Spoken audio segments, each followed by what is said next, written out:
Blog Talk Radio.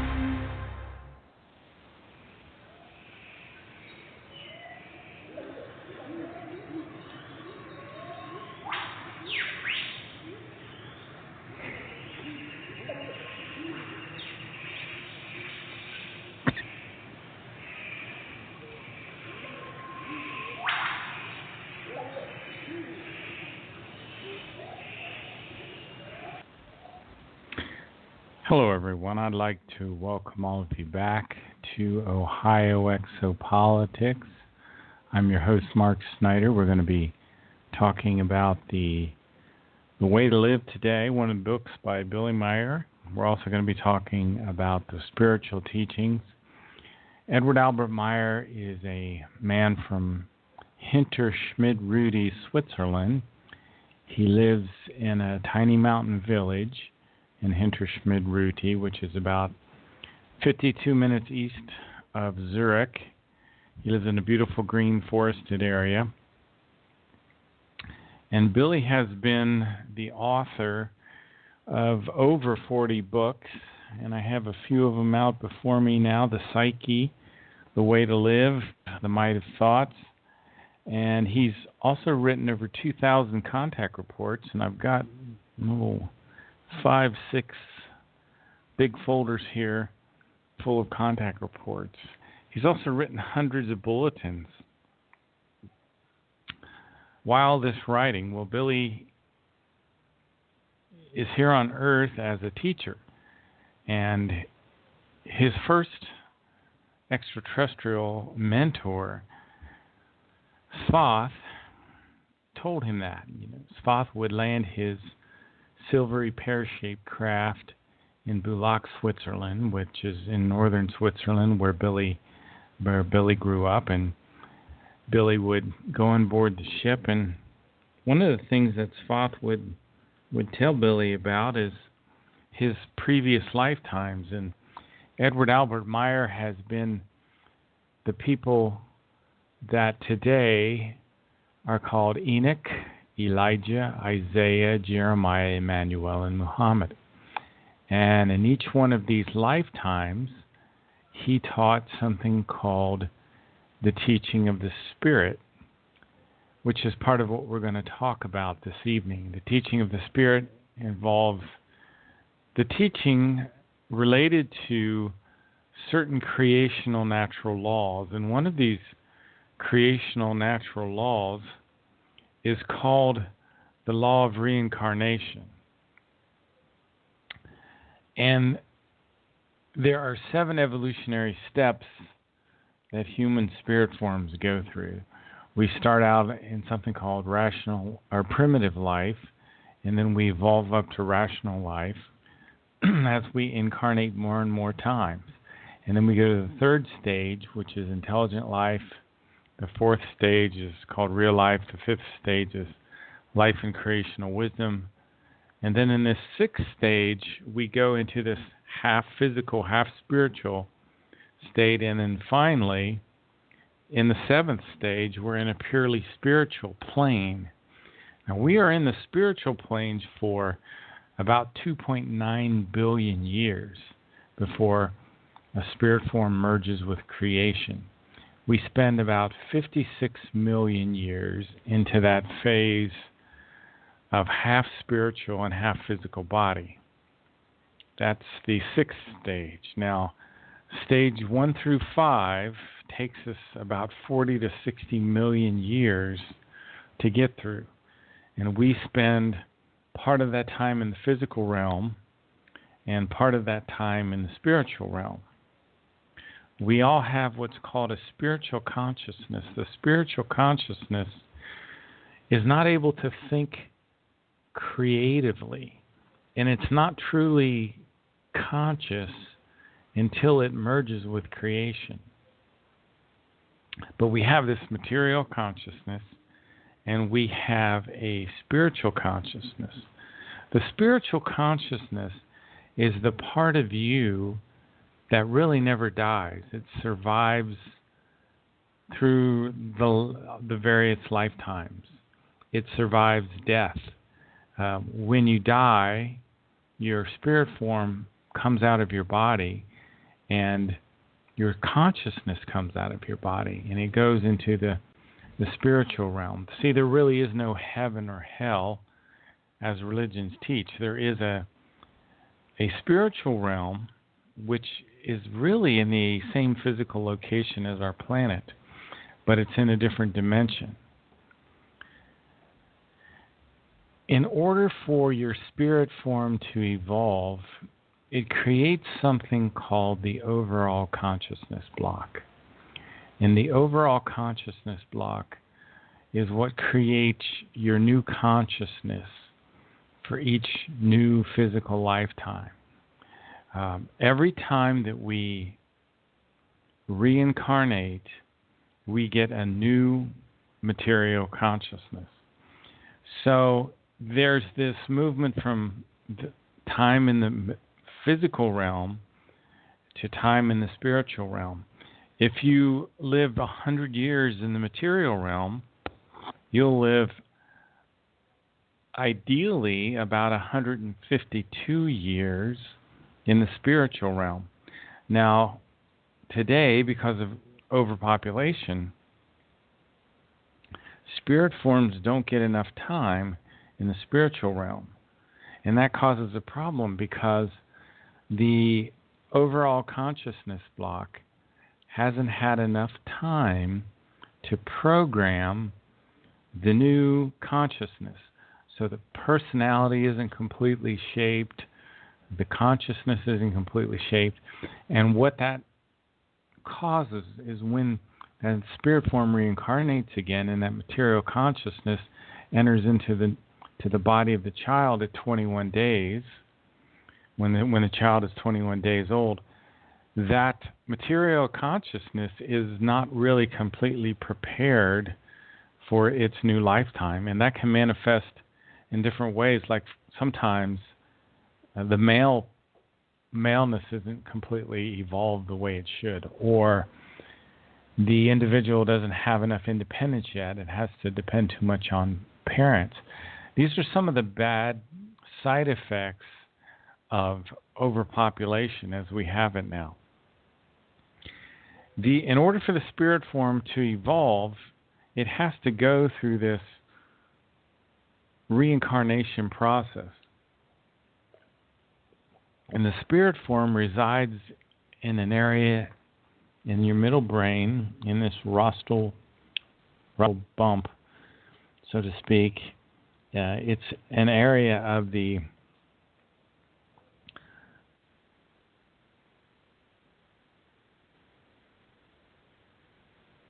that's related to your sight. It's called the superior colliculus. And that's where the concentrated spirit form resides, but its energies spread throughout the body. There's nothing, though, in this material realm that can harm the spirit form.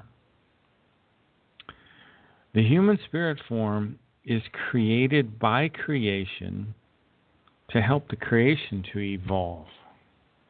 And the spirit form, again, needs the physical existence to evolve. Every time that you live a material life and you die and your spirit form goes into the spiritual realm, the material consciousness is then processed by the overall consciousness block, and the things that you learned, like love and wisdom and discernment and logic, those lessons are kind of summarized into their essence, and they're stored in the spirit form, and that makes the spirit form wiser and more powerful with each reincarnation. Now, the creation that I was telling you about, the universal consciousness, it created everything in this universe, and the creation is actually expanding, and it expands for 155.5 trillion years, and then it goes into a contraction phase for 155.5 trillion years, and then it goes into a rest phase. The creation is said to be the being and the non-being of life. It is unmeasurable in its knowledge. And everything is in an evolution process. And there is a purpose to our life. Our purpose is the evolving of our own consciousness as well as the evolving of the universal consciousness. So we have to go through this reincarnation process as a part of our evolution. Remember, this universal consciousness is not a heavenly Father. It is sometimes referred to as a Wesenheiten in the Meyer material, and that means that it really doesn't use its volition to affect its evolutionary process. It evolves kind of automatically or robotically through a fixed series of steps. And this universe that we live in is it's 46 trillion years old, and it's 46 trillion years into its expansion phase. And I don't think the universal consciousness can suddenly decide to not expand for 155.5 trillion years, and I don't think it can decide to expand for a longer time than that. I think that it functions kind of automatically in that sense. It's not a heavenly Father. It's evolving. Our religions teach that the creator of the universe is omnipotent, all-powerful. It's omniscient. It knows everything. It's not going to learn. It doesn't evolve. It doesn't change. It's immutable. The Meyer material teaches something different, that the universal consciousness is evolving. It's learning. It's growing in wisdom, even though its wisdom is unmeasurable in terms of its knowledge. It's still evolving. And the purpose of our life is to aid with its evolution through this reincarnation process. Now, there is a source of oneness in our universe, and eventually our human society will have a sense of oneness as well. There will be a uniting of humanity and the creation of a global language eventually. And only then will we have true good interpersonal relationships with one another. Only then finally will we live in freedom and harmony and peace. And when we become united, we will have this one language that's chosen from all the languages of the world. The Meyer information says we should strive to make the German the world language. It's the closest to the ancient Lyrian. And eventually, we will move off the earth and find new living spaces for ourselves. There's a oneness mentioned in the book of O.M. where it talks about the oneness of the universe. It says that indeed he may identify with his coarse material body. We identify with our physical body, but we should also identify ourselves with our consciousness. And we should keep in mind those two things also exist, the physical body and the spiritual side of things. However, Emmanuel, one of the earlier personalities of Edward Albert Meyer, explained that the body and the spirit are one. They are not a duality. The body and the spirit are one. The body comes from the spirit. It's of a different form and matter. But the two are not really a duality. They're really one. And the Meyer information explains that when people start talking about duality or trinity is because we have a trouble thinking logically. Everything in nature emanates from the oneness of the universe, from this oneness, this unity. And the reason that we see duality is because we have limited thinking and we have trouble grasping the truth. And this is a great, important understanding, to be able to understand the oneness of the universe. Part of being able to understand the oneness of the universe has to do with learning to embrace the power within yourself. Billy talks about a creational, natural power being within us. I want to say hi to Eve and Gemini Moon for stopping into the chat room. But there is a oneness to the universe. There's a oneness to all of us. There's a oneness to our spirit form and our body. The body comes from the spirit form. The whole universe is a oneness which flows through all things. Svath's explanation talks about the oneness of creation. There is a oneness to creation. It's connected to all things. And the incredible, immeasurable love of creation gives selflessly to everything. Now, there's a bulletin, a FIGU bulletin, that talks about, we tried to explain this concept of the supernatural. There is really no supernatural. There is something called the fine fluido energies. The vibrations and energies of the fine fluido powers consist of these tiny, fine material, fluido units of information, which individually and collectively constitute a oneness again. We're talking about this oneness. This fine fluido energy is a kind of oneness. It's like an electrical current that flows through wires. It flows through the brain and through the body, and it reaches out into the environment. So as you think, the powers of your thoughts reach out into the environment, these fine fluido energies that can be picked up by sensitive humans. I think animals can feel this. These fine fluido energies go out and can be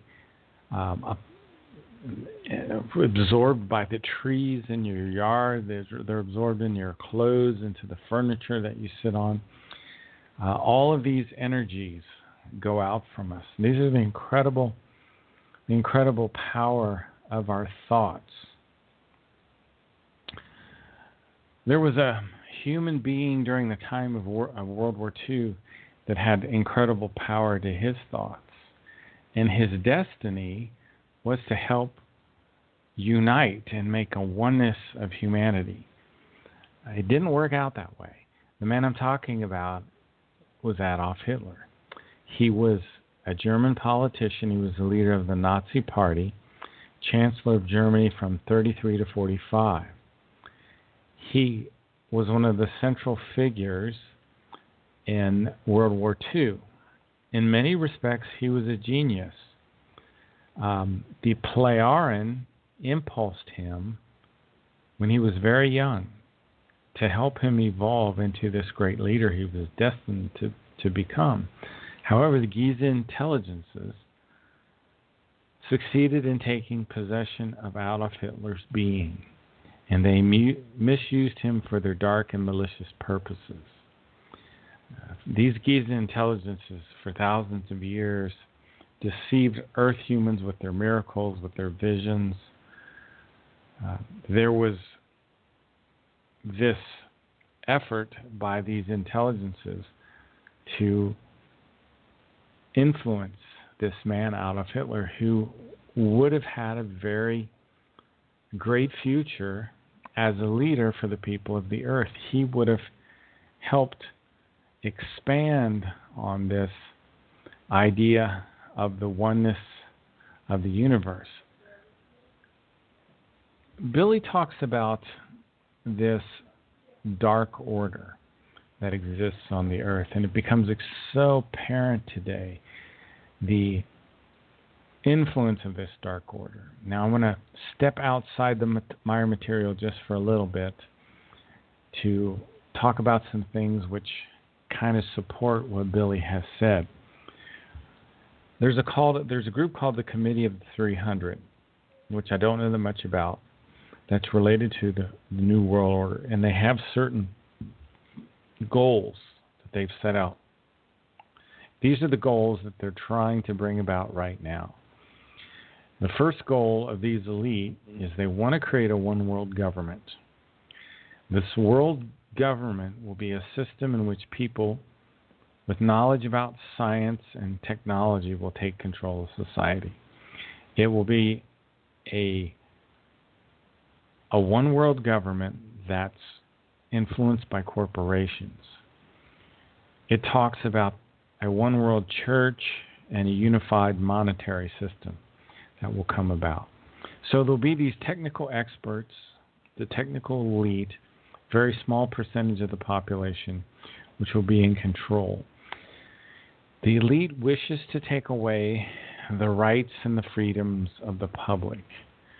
The way Billy puts this is he said, our leaders will become megalomaniacal and they will take away our rights of self-determination. In the Goblet of Truth, the Meyer information explains that we now live in what's called a consciousness-conditioned tyranny.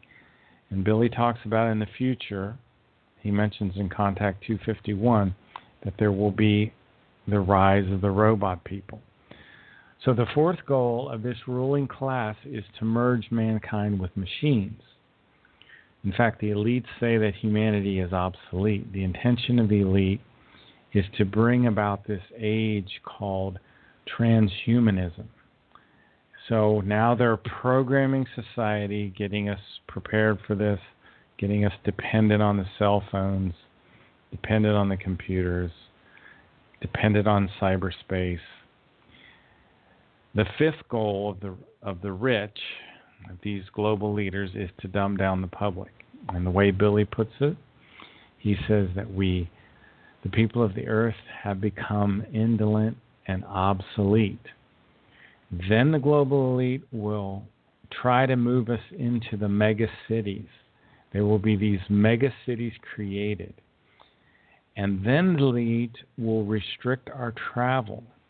We will lose the right to own and drive our own vehicles. Have you seen the driverless cars now? We'll only be allowed to go into the places where we're told we can go.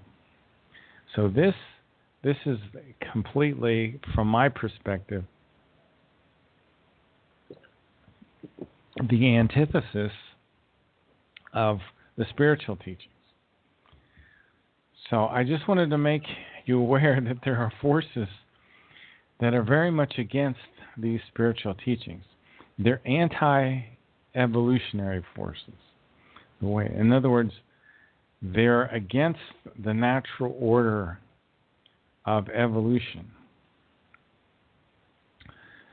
In fact, they want to control each and every person on Earth, and they will do this through mind control.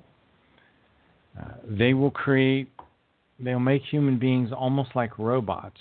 A man named Zbigniew Brzezinski, the National Security Advisor to President Carter, stated that shortly the public would be unable to think and reason for themselves. Now, the way we fight this, of course, is to continue to study and expand our consciousness, which we know from the Meyer material that this is the purpose of our life.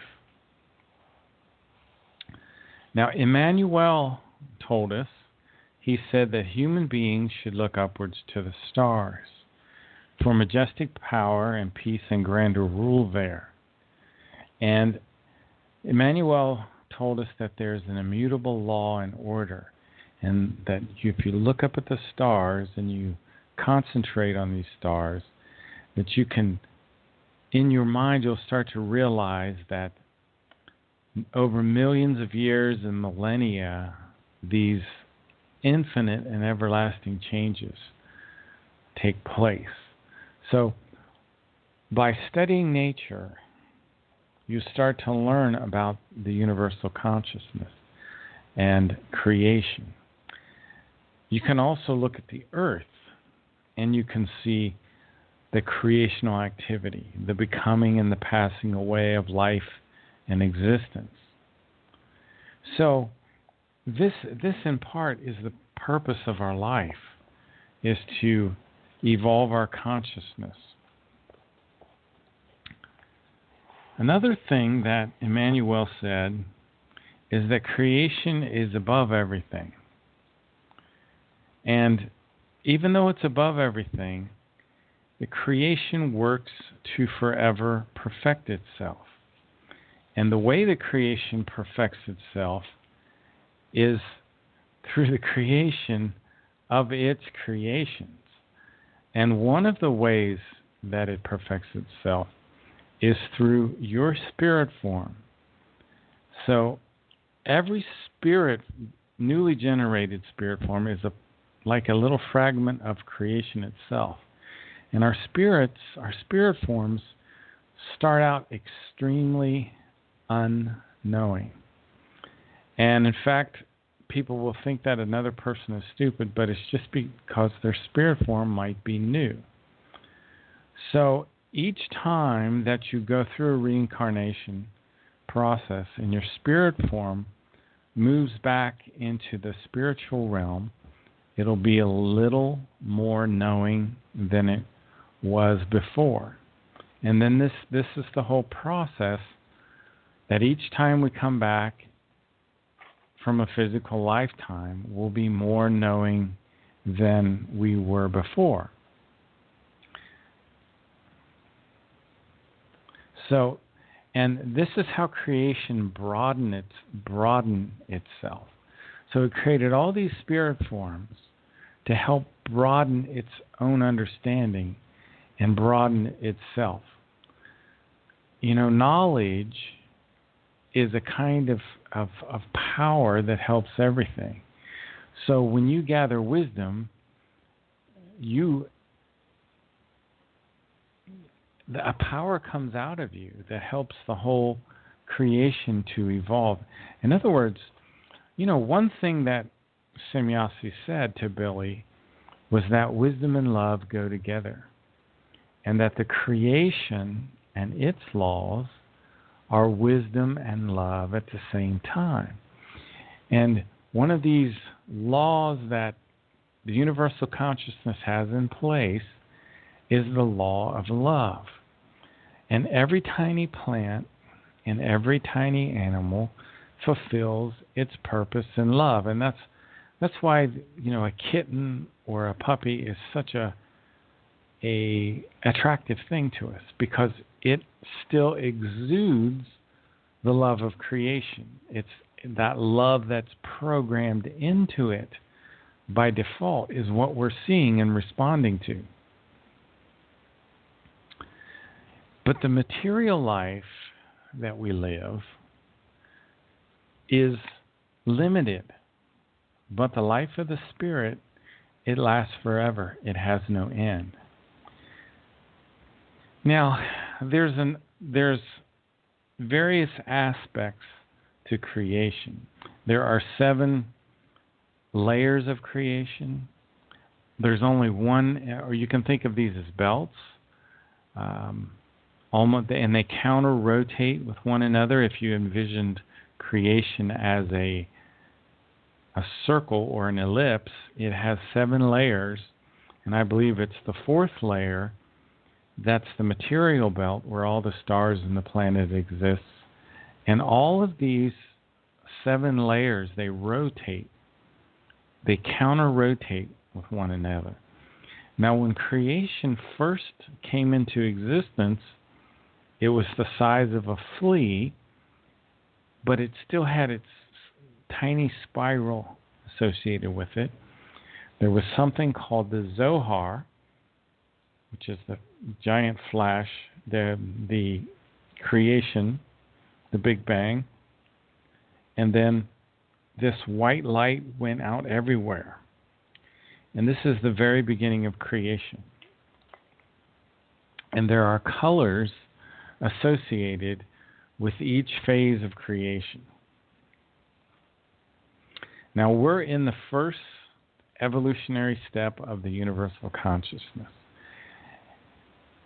Our universe will go through, I think, 10 to the 49th power different stages of evolution. And what we are spirit forms, tiny specks, tiny fragments of this universal consciousness that incarnate into physical human bodies to spend a certain amount of time in the material, and they together experiences so that our spirit form and our material consciousness can go back into the spiritual realm, and that overall consciousness block then can process all those experiences, the wisdom, the logic, the love, the patience, all of that will be distilled down into its essence, and that will be absorbed by the spirit form. So let me read a little bit of what Emmanuel said about this whole process. He said, its secret, speaking of the creation, is that which is immeasurable and is based on the number 7, which is counted in times.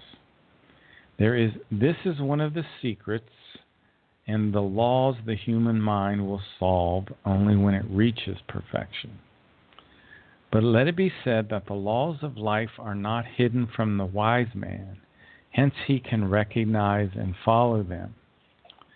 Thus the wise understand that the secret of the primeval creation lies in the number 7. Remember I said those 7 belts. And its computations based thereon. Thus they will gather and retain the knowledge that creation has a time for work or rest, and that is also based on the number 7. Creation rested in a state of slumber for 7 great times when nothing existed, not even the universe. Only creation itself existed in the slumber, and it brought forth no creature or anything. However, it did awaken from its slumber through the 7 cycles of 7 great times and began to create creatures and everything. After having rested for 7 cycles of 7 great times, it is now creating living organisms and everything else. And it will continue to do so for 7 more cycles of 7 great times until it requires rest again. So right now our creation is expanding. The universe will expand for 155.5 trillion years. We're 46 trillion years into that. And then a contraction phase. And then when 155.5 trillion years of contraction, then we go into this rest phase. When it will rest again and lie down in slumber, nothing will exist except for creation itself. There will be neither creatures nor any other thing. Only creation itself will exist during the 7 cycles of 7 great times, because it will rest and slumber until it awakens again and brings forth new creatures and everything else. Just as creation is one within itself, so is all life, being and existence, one within itself. Remember, we talked about the oneness of the universe. It is by the law of creation that all humans, plants, animals, and all life are one in themselves. A person may believe that everything is 2 or 3, but this is not so, because everything is one. Whatever people believe to be 2 or 3 is actually 1. So they should make everything that is 2 or 3 into 1. Since the spirit is in a person, is a part of creation, it is one with creation. Consequently, it is not 2. And as I said before, the spirit and the body are one. And since the body is a part of the spirit in a different form and matter, it is therefore one with the spirit. Consequently, it is not two. The teachings state that there is a unity and not in any form a duality or a trinity. And again, if people think there is a trinity, that's a misunderstanding. When everything is one in creation, in its laws, in the creatures in a manner, it is without error. When a wise man says there are always two of everything, he means that they are one within themselves and one together. It is only in appearance that there are two. Now listen to this. This is very, very interesting, and it kind of goes along with neutral positive and trying to stay neutral positive. And Billy says in The Might of Thoughts, the negative and the positive are two powers which should never be separated because they depend on one another. Listen to this. Therefore, evil is one in itself because it is also good in itself.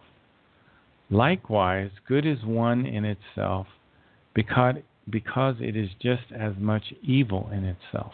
Now, I don't understand that yet, but I've seen in the neutral and the positive something similar. Since even when apart they are one and a unity, together they are also one and a unity, for it is the law of creation. Thus the result is that there are two parts in appearance, but they are both one in themselves and one when together. If therefore people say that there exists a trinity, then their consciousness has been addled by some cult, falsified teachings, or confused thinking. So there is no trinity the way that the religions teach. There's just a oneness to creation. That's all there is, a oneness. Everything is a oneness. It's a very interesting concept. Very, very different. We don't think that way. And it's hard for us to think that way because we tend to want to split things up. But there's really just a oneness to the universe, a oneness to all things. In The Way to Live, Billy talks about the 7 steps of education. And the first step is that the human being must search for and find the truth. And the second step is that the human being must correct his thoughts. And to correct our thoughts means that we must create an inner harmony. And when we create an inner harmony, then we can start to harmonize our own personality. And then we start to harmonize with our surroundings, with our families and friends. And eventually, if you go through all 7 steps, you'll play some kind of leadership role. So that's the 7 steps of education. And one of the questions that Billy says we should ask ourselves every day, have I expanded my knowledge sufficiently today? Have I sufficiently corrected, ordered, formed, and harmonized my personality today? Have I done the right thing with all the human beings that I have come into contact with? And one of the most important rules is dealing with human beings in an upright and sincere manner. A true human being nurtures the thoughtful conversation and searches for the society of firmly principled human beings from which he can learn. further things in order to become more knowing and more wise. So in the same way, we're told to chisel and polish our own life and destiny. And Billy warns against being idle. And this goes along with the creational natural law of striving. And this is the creational natural law of striving is the one big thing that I took away from the book The Way to Live, Die Art zu Leben. And the antithesis of creational striving is the being idle. And Billy calls being idle, it means to veer off the course of life, to be estranged from all of its dignity, to neglect the advancements into the endlessness, and to not understand the sense of existence. Billy says when the human being works, he or she is like the cosmic harmony, whispering. He lets everything vibrate in love and joy, in which true human being remains mute, still, and inactive. When his or her environment and the cosmos spread the melody of love, concord in harmonious accord. Billy says that the old teaching that work is a curse is erroneous, because truly work is the pride of the human being and the way to existence and evolution. It is the reward for effort. Therefore, when the human being works, he or she fulfills a part of the progress of the human dream, which is anchored in the creational natural law of striving. That's one of the evolutionary laws. We have the law of love, which is the first creational natural law. It's a wisdom-conditioned love that's based on observation, that's based on reverence. It's not a false love. It's not a romantic love. It's a stable love. It's a wisdom-conditioned love. The incredible splendor of nature is the visible expression of the love of creation. That's the first creational natural law. The second creational natural law is the law of striving. So everything has to work. Everything must evolve. All of nature, every plant, every animal, every human being must focus his life towards striving. And the more you strive, the more you tend to fulfill what's called the law of harmony. These two work together. If you work, you'll tend to stay in the law of harmony more often.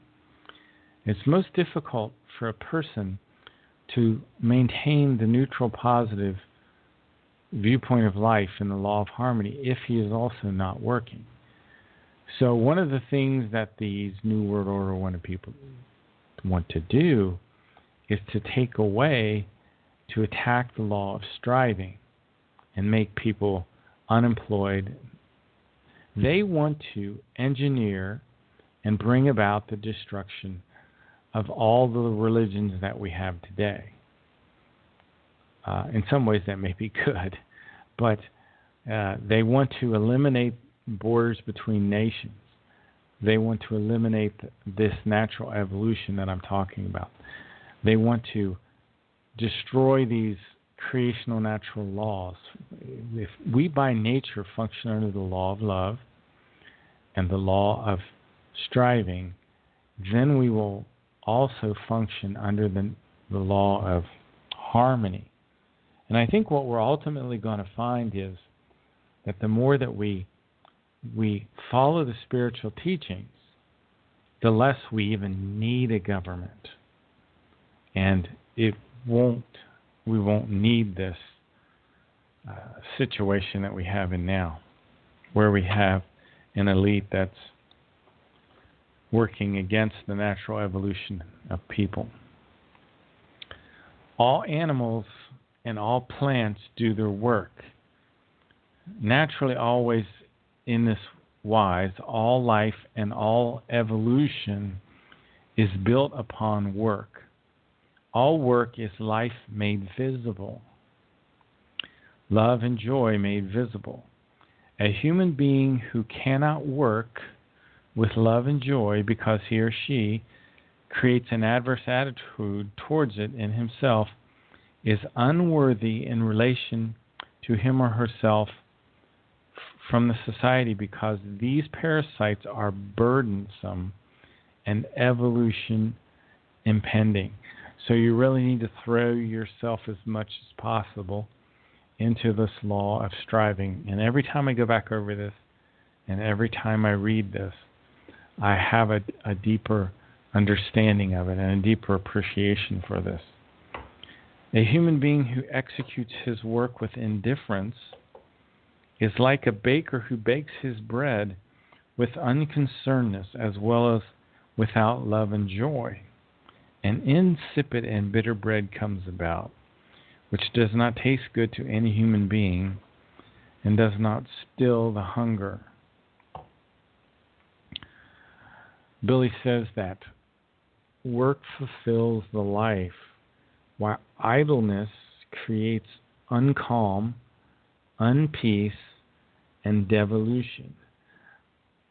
I do have concern that our society is devolving. It does appear that way to me at times.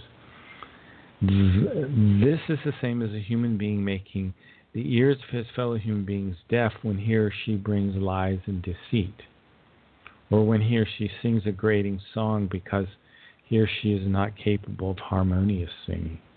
Idleness allows the truth and the knowledge to go unheard, and idleness conceals the sense of life from the human being. It's very interesting. It also says here that at the age of 10 years of age, a human being's sense is turned towards learning. And at the age of 20 years old, we start to embrace the power of our own ability. At the age of 30 years old, we become firm in our thinking. And 40 years old, we lose our doubts regarding truth. At the age of 50 years old, the human being knows that life necessary creational natural laws, and he starts to follow them. So, and at 60 years old, the human being has opened his consciousness to the truth. At 70 years old, the human being can accede to his or her wishes without ever overstepping the limits of that which is right and decent. Anyway, this is a really interesting book, Die Art zu leben, The Way to Live. It is very helpful.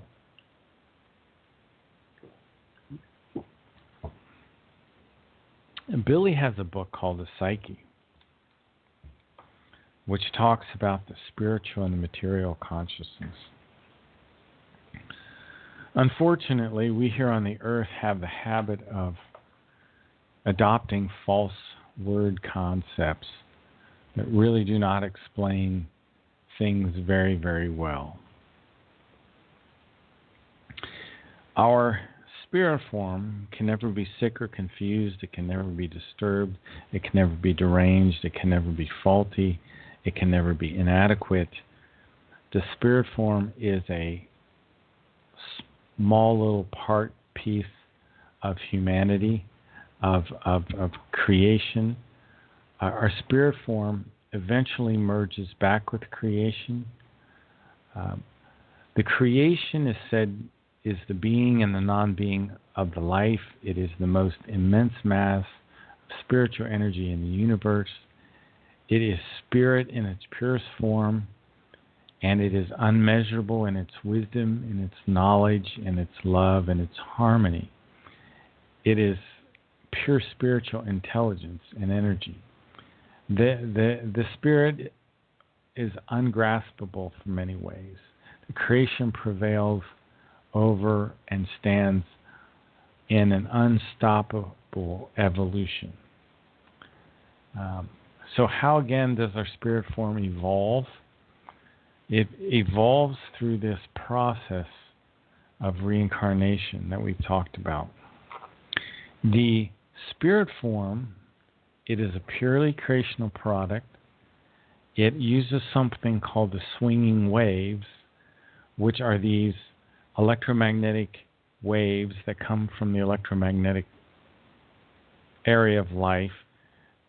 These waves build up periodically tremendous forces, immense power. Something called the Gemut sends these spirit forms from the spiritual consciousness, these swinging waves, into the material consciousness. You can think of the Gemut as the counterpart of the psyche. It's referred to as the spiritual block and factor within the spirit of a life form, which regulates and looks after the spirit-based consciousness, thoughts, and feelings. So our spiritual consciousness, even though it isn't really conscious the same way the material consciousness is, it has feelings and it has thoughts. And both our material consciousness and our spiritual consciousness are influenced by the storage banks. There are storage banks for our planet. There are storage banks for our solar system. There are storage banks associated with our galaxy. There are storage banks associated with the universe. And these signals come from the storage banks, and our spirit form and our material consciousness can pick up on these signals. And these signals can help us with our evolution. Now, the spirit form and the consciousness block enter into the body on day 21, and that's when the heart begins to beat. And from that area called the superior colliculus, the spirit form spreads its spiritual energy through every fiber of the body. So you can tell in a plant, or a little easier in an animal, when the spirit form leaves the body, because all of the energy associated with that physical body is gone. When the spirit form enters within the human body, it's still kind of in its own realm. It cannot be influenced by anything in the material realm.